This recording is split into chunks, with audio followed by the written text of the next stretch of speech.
नमस्कार दोस्तों, एवरीथिंग अभिषेक YouTube channel पे मैं अभिषेक आप सभी का स्वागत करता हूं। पिछले वीडियो में हम जान लिए थे कहां तक देखे तो यहाँ देख सकते हैं आप।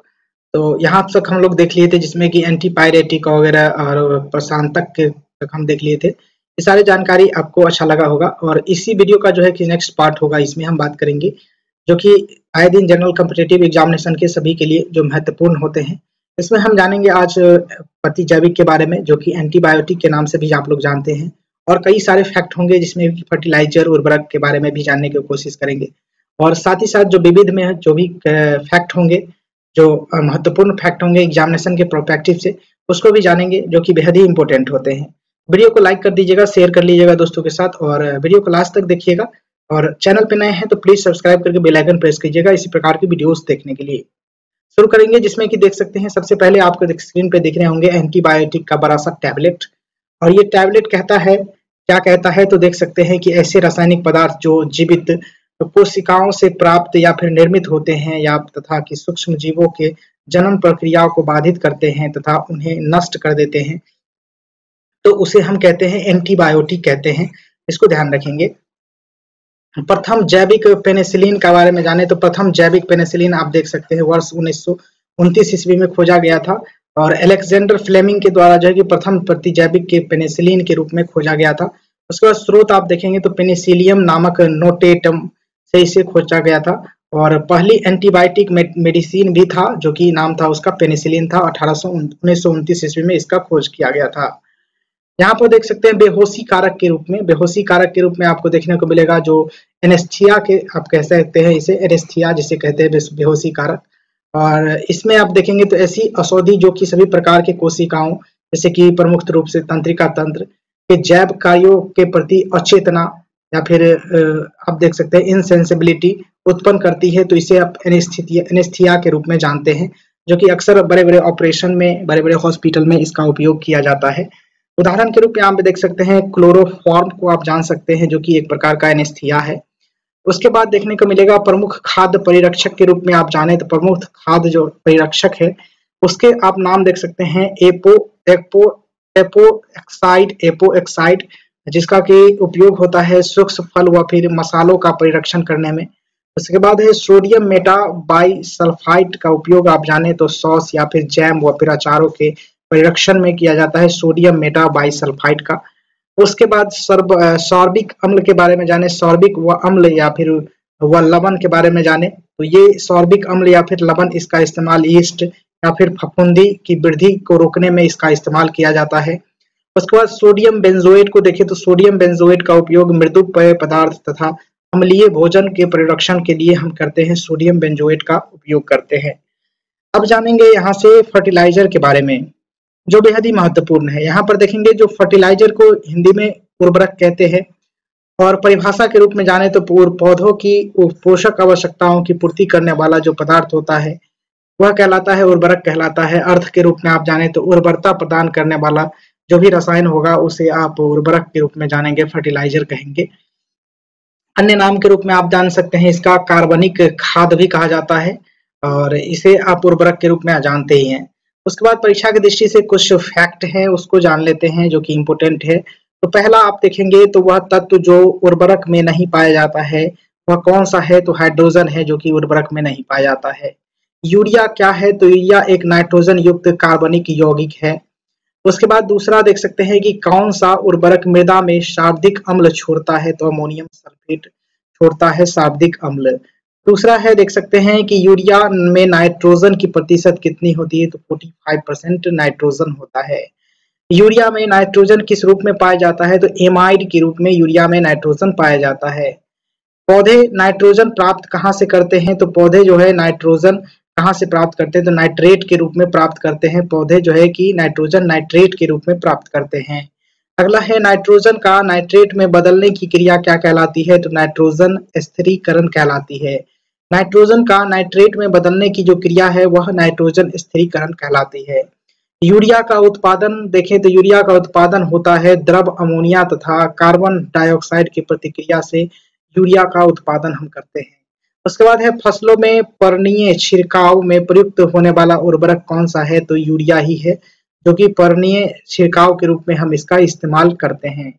आगे बढ़ेंगे तो नाइट्रोजन स्थिरीकरण के बारे में जानेंगे। तो यहाँ से देखने को मिलेगा बीच में आप देख सकते हैं जीवाणु के थ्रू ही नाइट्रोजन का स्थिरीकरण जो किया जाता है होता है। तो यहाँ पर आपको देखने को मिलेगा सबसे पहले नील हरित शैवाल या फिर साइनोबैक्टीरिया के रूप में आप देखें तो यह जो पाया जाता है धान की फसल में पाया जाता है। और राइजोबियम जैपिनिकम जो होते हैं वह सोयाबीन के जो पौधे होते हैं उसके जड़ में पाया जाता है। और एजोबैक्टर जो जीवाणु होते हैं वह गेहूं के फसल में पाया जाता है जिसके थ्रू नाइट्रोजन का स्थिरीकरण होता है। और राइजोबियम का लिग्मिनोसेरम जो होता है वह दलहनी फसलों में पाया जाता है। राइजोबियम का लिग्मिनोसेरम जो जीवाणु होते हैं वह दलहन के पौधे में दलहनी फसलें में पाई जाती हैं जिसके जड़ में। ध्यान रखेंगे इसके थ्रू ही जो होते हैं संबंधित पौधे अपने अपने लिए नाइट्रोजन का अपना शोषण करते हैं। यहाँ पर देखने को मिलेगा कृत्रिम उर्वरक एवं खाद में अंतर। कृत्रिम उर्वरक क्या है और उसके खाद में क्या अंतर है इसके बारे में जान सकते हैं। उसके बाद देखिए तो उर्वरक का नाम आप देखेंगे तो कृत्रिम उर्वरक एक अकार्बनिक लवण है। और यहाँ पर देखेंगे तो इसके रूप में आप देखें तो खाद किस तरीके से, खाद एक प्राकृतिक पदार्थ है जो कि गोबर, मानव अपशिष्ट व एवं पौधे के अवशेषण से विघटित होकर के प्राप्त होता है।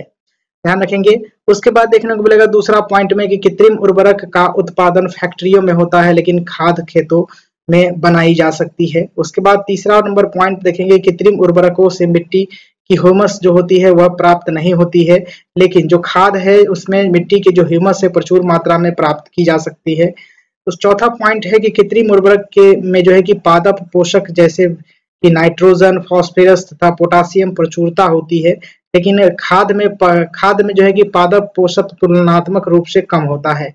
इसको ध्यान रखेंगे। आगे बढ़ेंगे तो और जानकारी आपको सामने निकल के आएगा जिसमें कि नाइट्रोजनी उर्वरक के बारे में बताया गया है, जिसमें कि अमोनिया युक्त उर्वरक के बारे में कहा जाता है और नाइट्रेट उर्वरक और अमोनियम नाइट्रेट उर्वरक या फिर एमाइड युक्त उर्वरक के रूप में आप जानते हैं नाइट्रोजनी उर्वरक को। उसके बाद भारत में सर्वाधिक जो है कि उत्पादित नाइट्रोजन उर्वरक कौन सा है तो यूरिया है। ध्यान रखेंगे सर्वाधिक जो उत्पादित उर्वरक खाद कौन सा है जो कि है यूरिया है। उसके बाद आपको देखने को मिलेगा तो देख सकते हैं ऊपर चलेंगे तो थोड़ा सा और जानकारी हासिल करेंगे जो कि इम्पोर्टेंट होगा फॉस्फेटी उर्वरक के बारे में। फॉस्फेटी उर्वरक हमें कहाँ से मिल सकता है तो देख सकते हैं कि मोनोफॉस्फेट या फिर डाइफॉस्फेट या फिर ट्राइफॉस्फेट एवं पॉलीफॉस्फेट उर्वरक से हम इसे फॉस्फेटी उर्वरक कहते हैं इसको। उसके बाद स्रोत आप देखेंगे यहाँ में हड्डी का चूड़ा, वेसिक स्लैग या चूर्णित रॉकेट फॉस्फेट से आप प्राप्त कर सकते हैं। फॉस्फेटी उर्वरक जो होते हैं जिसमें कि फॉस्फेट पाए जाते हैं ये इस सभी उर्वरक से प्राप्त किए जा सकते हैं। उसके बाद देखें तो फॉस्फेटी उर्वरक प्रायः फॉस्फेट कितने तरीके के होते, कितने मात्रा में होते हैं तो यहाँ पर देखेंगे तो सुपर फॉस्फेट में 16 से लेकर के 47% तक होता है और एमोफॉस में आप जाने तो 48% तक फॉस्फेट पाए जाते हैं। बेसिक स्लैग में देखें तो 15 से लेकर के 25% तक होते हैं। हड्डी के चूड़ा में 20 से लेकर के 35% तक। रॉक फॉस्फेट में देखें तो 25 से लेकर के 30% तक और कैल्शियम फॉस्फेट जिसको कि मोनो कहा जाता है वो उसमें 50% तक मिलता है। उसके बाद जाने तो यहाँ से निकल के आता है कि मेटा फॉस्फेट में आप देखें तो फॉस्फेट आपको मिलेगा 64% तक। आगे बढ़ेंगे तो देखने को मिलेगा और जानकारी जो कि बेहद ही इंपॉर्टेंट होंगे सभी भी किसी भी एग्जामिनेशन के लिए। तो फॉस्फेटीय उर्वरक के बारे में और जानकारी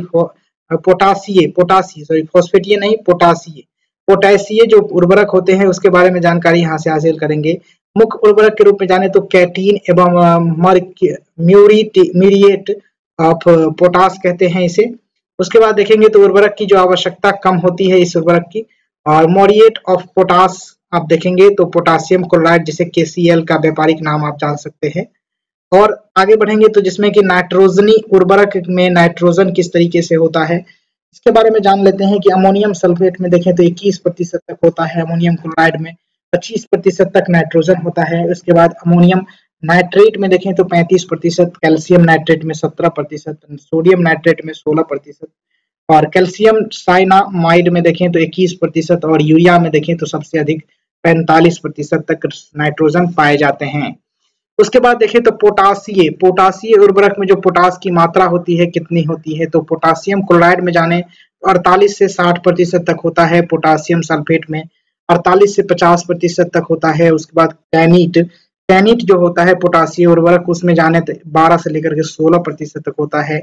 उसके बाद पोटाशियम जो नाइट्रेट होते हैं उसमें जाने तो 44% तक।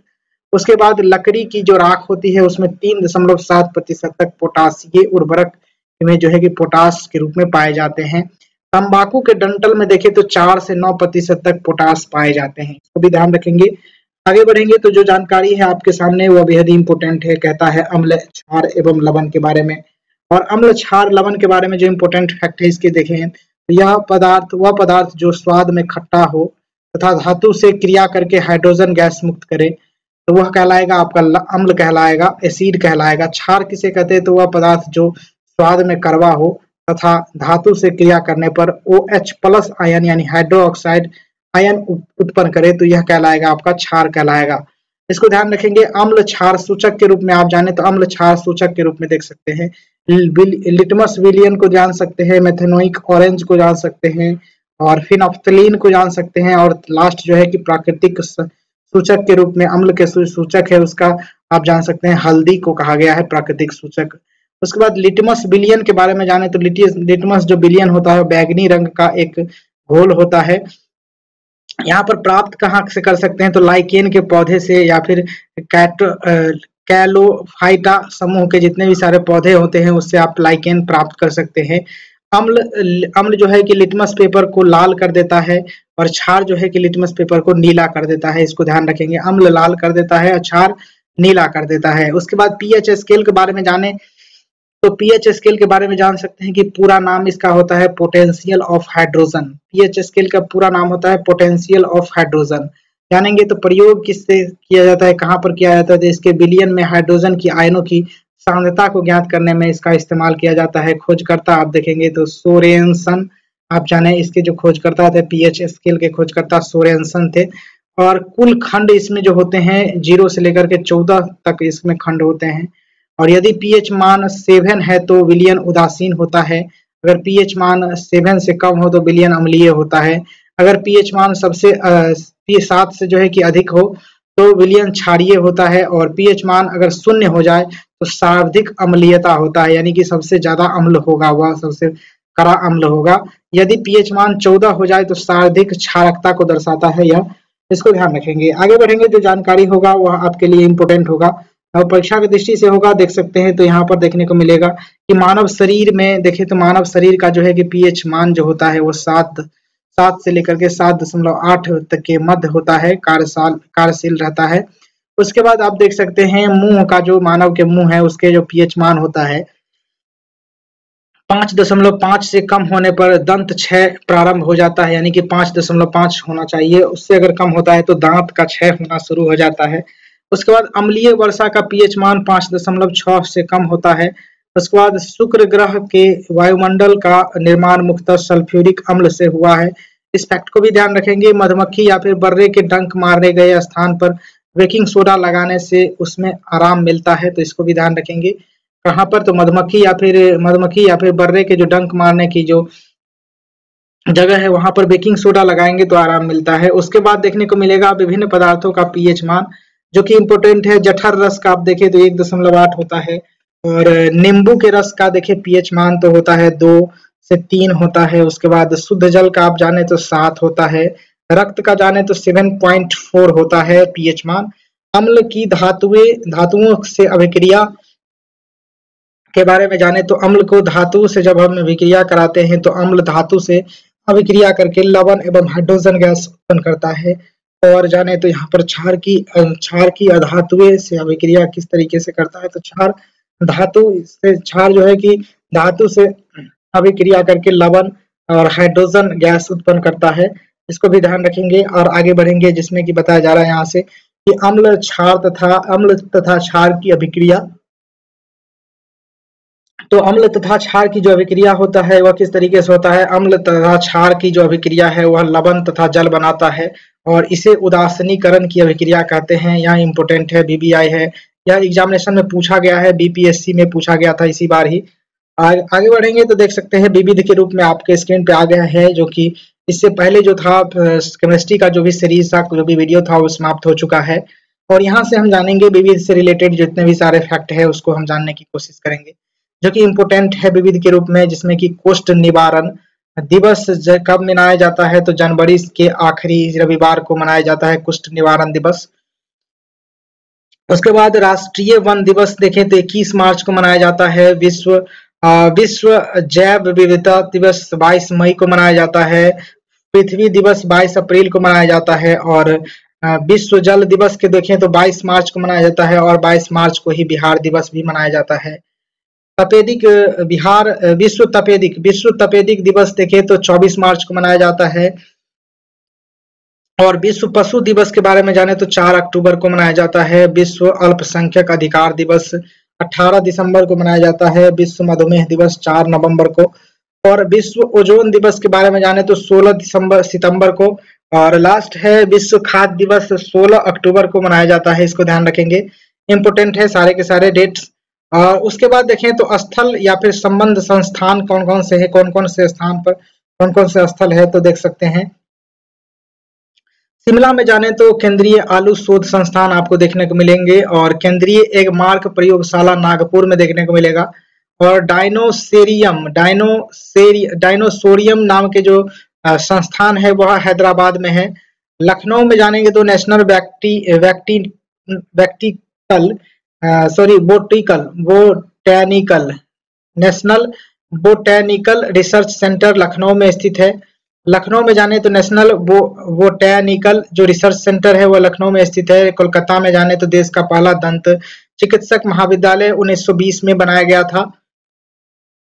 ये सारे के सारे इंपोर्टेंट है। उसके बाद कुछ और इंपोर्टेंट स्थल और संबंध स्थान बताए गए हैं, यहाँ पर देख लेते हैं। कि देहरादून में देखें तो भारतीय सर्वेक्षण विभाग, राष्ट्रीय दृष्टिहीन संस्थान, ये दोनों स्थित है देहरादून में।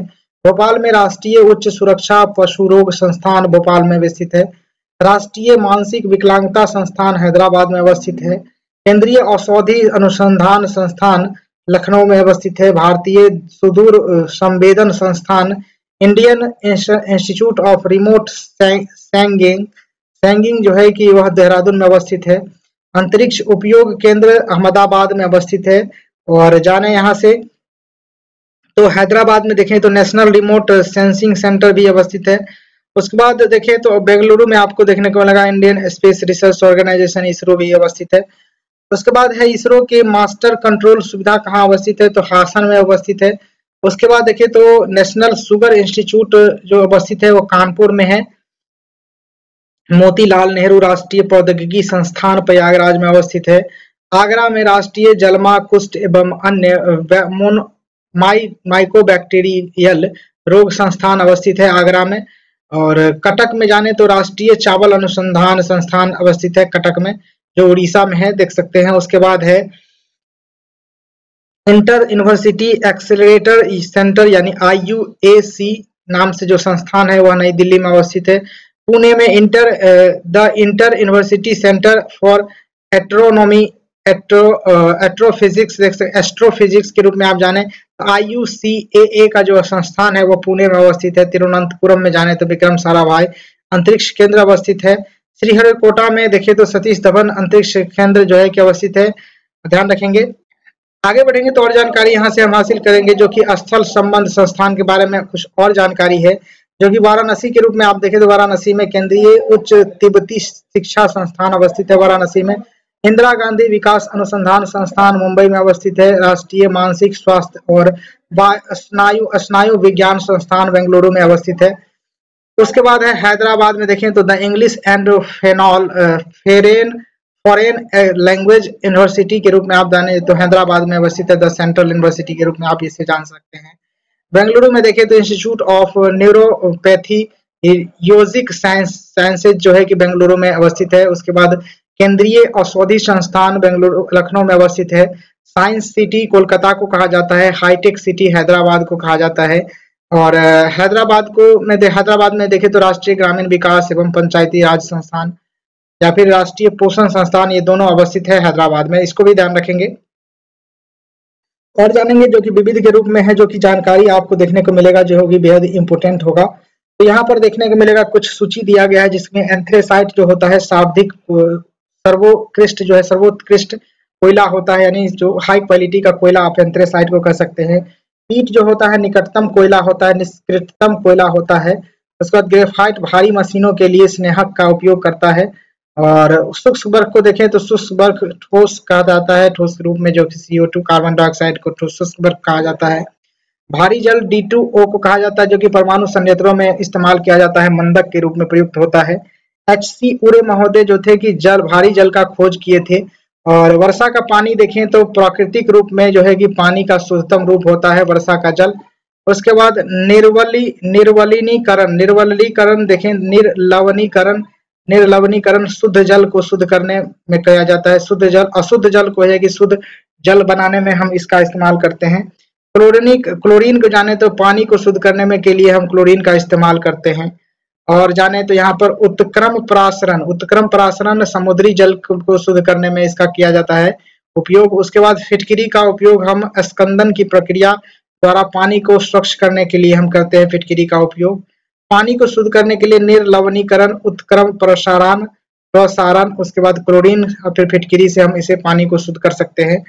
उसके बाद हीलियम प्लस ऑक्सीजन को जब हम जोड़ते हैं तो यह इसका इस्तेमाल आप देखें तो गोताखोरों द्वारा प्रयोग किया जाता है, हीलियम और ऑक्सीजन का मिश्रण को सांस लेने के लिए। उसके बाद अमोनियम का उपयोग हम देखें तो अमोनियम का उपयोग जल में आसानी से घुलनशील होता है, या अमोनिया जो होता है जल में आसानी से घुल जाता है। उसके बाद नाइट्रस ऑक्साइड के बारे में जाने तो हास्य गैस या फिर लाफिंग गैस या फिर निश्चेतक के रूप में आप जानते होंगे, इसका अणुसूत्र N2O होता है। उसके बाद जीनॉन के बारे में जाने तो स्ट्रेंजर गैस के रूप में जानते हैं जीनॉन को। हीलियम के बारे में जाने तो वायुमंडल के वायुयानों के जो टायर होते हैं उसमें प्रयुक्त किया जाता है हीलियम को। और हीलियम के बारे में एक और जानकारी प्राप्त करें तो देखने को मिलेगा गुब्बारे में गैस भरने हेतु हम इसका इस्तेमाल करते हैं हीलियम का। और जानकारी हम यहाँ से हासिल करेंगे जो कि सूची के रूप में है। तो अमोनिया के बारे में जाने तो अश्रु गैस के रूप में हम इसे इस्तेमाल करते हैं, लुईस क्षार के रूप में जल में आसानी से यह घुलनशील भी होता है। और ब्रोमीन के रूप में देखें तो पीराहारी के रूप में भी सब इसका इस्तेमाल किया जाता है ब्रोमीन का। नीला थोथा को, कॉपर सल्फेट को नीला थोथा कहा जाता है। और कास्टिक सोडा NaOH को कहा जाता है। और देखें तो वॉशिंग सोडा को देखें तो अणुसूत्र होता है Na2CO3। और एप्सम सॉल्ट मैग्नीशियम सल्फेट को कहा जाता है बेकिंग सॉल्ट के रूप में जाने तो NaHCO3 को कहा जाता है baking salt. Bleaching powder calcium oxy chloride को कहा जाता है, कैल्शियम ऑक्सी क्लोराइड को ब्लीचिंग पाउडर कहा जाता है। उसके बाद सिल्वर ब्रोमाइड के रूप में जाने तो फोटोग्राफिक प्लेट्स के रूप में हम इसका इस्तेमाल करते हैं सिल्वर ब्रोमाइड का। मस्टर्ड गैस जो है कि रासायनिक आयुध है, यानी कि रासायनिक केमिकल वेपन के रूप में आप जान सकते हैं इसे। मीथेन के रूप में जाने तो मीथेन को आप छापे खाने की स्याही बनाने में प्रयुक्त किया जाता है, छापे खाने की स्याही बनाने में मीथेन गैस का इस्तेमाल किया जाता है। उसके बाद इथेफॉन का इस्तेमाल कच्चे फलों को पकाने में किया जाता है। उसके बाद ऑक्सीजन और एसिटिलीन को जब आप मिलाते हैं तो गैस वेल्डिंग के लिए यह प्रयुक्त हो जाता है। और जाने तो एथिल अल्कोहल के बारे में, शक्कर के किण्वन के लिए निर्मित होता है यह एथिल अल्कोहल। और आइसोप्रीन के बारे में जाने तो आइसोप्रीन प्राकृतिक रबर का बहुलक या फिर पेट्रोलियम के भंजक आसवन से यह प्राप्त किया जाता है आइसोप्रीन। और नाइलोन के बारे में जाने तो कृत्रिम बहुलक के रूप में आप जानते हैं नाइलोन को। पॉलीथीन जो होता है एथिलीन का बहुलक होता है। और बुलेट प्रूफ जो होता है, बुलेट प्रूफ किस तरीके से होता है तो पॉलीकार्बोनेट थर्मोप्लास्टिक से बना होता है बुलेट प्रूफ, इसको भी ध्यान रखेंगे। आगे बढ़ेंगे तो कुछ और जानकारी हम यहाँ से एकत्रित करने की कोशिश करेंगे। जो लैक्टिक एसिड होता है वह मांसपेशी में थकान का अनुभव कराता है जो कि दूध से हमें मिलता है। और देखेंगे तो एसिटिक अम्ल मिले तो एसिटिक अम्ल सिरका से प्राप्त होता है, साइट्रिक अम्ल नींबू से प्राप्त होता है। और ब्यूटेरिक अम्ल के बारे में जाने तो दुर्गंध युक्त मक्खन से प्राप्त होता है ब्यूटेरिक अम्ल। और कार्बनिक अम्ल के बारे में जाने तो शीतल पेय एवं सोडियम पाउडर, शीतल पेय एवं सोडा पाउडर के रूप में हम इसका इस्तेमाल करते हैं। और मौलिक अम्ल के बारे में जाने तो सेब को कहा जाता है मौलिक अम्ल, सेब से हम प्राप्त कर सकते हैं। उसके बाद निकल के आता है कि टार्टरिक अम्ल कहाँ से मिलता है तो अंगूर या फिर बेकिंग पाउडर से निर्माण किया जा सकता है। ऑक्जेलिक अम्ल देखें तो फोटोग्राफिक या फिर सोडियम थाइलोसल्फेट सिल्वर ब्रोमाइड के रूप में हम इसे प्राप्त कर सकते हैं। और मेथेन प्लस वायु को जब आप मिलाएंगे तो खानों में विस्फोटक के रूप में आप इसे देख सकते हैं। RDX के बारे में जाने तो साइक्लोनाइट्रेट हेक्साजोन या फिर T4 के नाम से भी इसे जानता है RDX को। उसके बाद देख सकते हैं ऑक्टेन संख्या। ऑक्टेन संख्या कितना होता है, तो पेट्रोल की गुणवत्ता की माप को आप ऑक्टेन संख्या में नाप सकते हैं। किण्वन के बारे में जाने तो किण्वन के बारे में देख सकते हैं बायोगैस संयंत्र में इसका जो है कि प्रक्रिया होता है। किण्वन कहाँ से होता है, तो बायोगैस संयंत्र में प्रक्रिया के द्वारा किण्वन प्राप्त किया जा सकता है। ब्यूटेन के बारे में देखें तो ब्यूटेन LPG का मुख्य आधार घटक है। उसके बाद मर्केप्टेन जो होता है वह LPG में दुर्गंध का काम करता है। और कोयला गैस होता है, कोल गैस जिसे बोलते हैं, उसका अणुसूत्र आप देखें तो CH4 + CO + H2 होता है। वाटर गैस आप किसे कहते हैं, तो CO + H2 होता है, CO + H2 होता है वाटर गैस। उसके बाद CNG के बारे में जाने तो मुख्यतः CH4 आप जानेंगे, इसका अणुसूत्र होता है। उसके बाद देखने को मिलेगा गैसोहोल। गैसोहोल के बारे में जाने तो एथिल एल्कोहल प्लस पेट्रोल को गैसोहोल कहा जाता है। ऊपर से देखेंगे फिर से थोड़ा सा है, उसको भी देख लेते हैं। लेड ट्रेड एथिल के बारे में जाने तो lead tetra ethyl, lead tetra ethyl के बारे में जाने तो कार के इंजन की एंटी नॉकिंग सिस्टम में इसका इस्तेमाल किया जाता है। एथिलीन ग्लाइकोल जो कि ऑटोमोबाइल इंजनों में प्रतिहीम है, तो इसका इस्तेमाल किया जाता है एथिल ग्लाइकोल का। उसके बाद देखें तो फ्रेऑन का इस्तेमाल घरेलू प्रशीतकों में प्रयुक्त किया जाता है, जो कि घरेलू प्रशीतक किसे कहते हैं, जो AC वगैरह होता है उसमें। उसके बाद एनिमल चारकोल कच्ची चीनी रंग विहीन करने में इसका इस्तेमाल किया जाता है। उसके बाद एस्पिरिन देख सकते हैं, एस्पिरिन जो है कि एंटीपायरेटिक है दवा। उसके बाद पोटासियम ब्रोमाइड देखें तो शांति कारक औषधि के रूप में आप पोटेशियम ब्रोमाइड को जानते हैं। और एल्युमिनियम फॉस्फाइड को जाने तो कीटनाशक के रूप में आप जान सकते हैं एल्युमिनियम को फॉस्फाइड को। उसके बाद देख सकते हैं वनस्पति तेल को साबुन बनाने में प्रयुक्त होता है। वनस्पति तेल का जो है कि उपयोग साबुन बनाने में सबसे अधिक होता है। उसके बाद अपमार्जक का उपयोग आप जाने तो शोधन अभिकर्ता के रूप में किया जाता है। और नाइट्रोजन का उपयोग देखें तो नाइट्रोजन उचित मात्रा में गेहूं के उचित हरी तिमाह या फिर उचित विकास के लिए आवश्यक होता है गेहूं में नाइट्रोजन की। और देखें तो अमोनियम सल्फेट मृदा की शाब्दिक अम्ल छोड़ता है। अमोनियम जो सल्फेट होता है मृदा में शाब्दिक अम्ल छोड़ता है। और एमाइड के बारे में जाने तो यूरिया में नाइट्रोजन का रूप होता है एमाइड। उसके बाद CO2 के बारे में जाने तो CO2 यूरिया उर्वरक के उत्पादन में प्रयुक्त होता है। उसके बाद एथिलीन जो होता है वो मच्छर होता है, मच्छर या फिर पायरेथ्रम होता है। उसके बाद जाने तो देख सकते हैं पोटासियम साइनाइड के बारे में जाने तो चूहा मारने का जहर या फिर जिंक फॉस्फाइड या फिर रोंडिटीसाइड आप कह सकते हैं इसे। उसके बाद देख सकते हैं एल्युमिनियम फॉस्फाइड के बारे में जाने तो यह कीटनाशक के रूप में इस्तेमाल किया जाता है। क्रुक्स कांच के बारे में जाने तो क्रुक्स जो कांच होते हैं वो परावैंगनिक किरणों के अवशोषण की क्षमता को दर्शाता है, या फिर परावैंगनिक जो किरण है उसकी अवशोषण की क्षमता कितनी है उसको चेक करने में क्रुक्स कांच मदद करता है। लास्ट है जिंक ऑक्साइड जो कि यसद पुष्प के रूप में जाना जाता है। जिंक ऑक्साइड, इसको ध्यान रखेंगे। ये लास्ट था जो कि इम्पोर्टेंट था बहुत ही ज्यादा, और सभी एग्जामिनेशन के लिए यह जो वीडियो है वह बेहद ही महत्वपूर्ण होता है। फिलहाल इस वीडियो में यहाँ तक रखेंगे, और लाइक कर दीजिएगा वीडियो को, शेयर कर लीजिएगा दोस्तों के साथ ही साथ सब्सक्राइब करना मत भूलिएगा। Thank you for watching this video. जय हिंद, वंदे मातरम।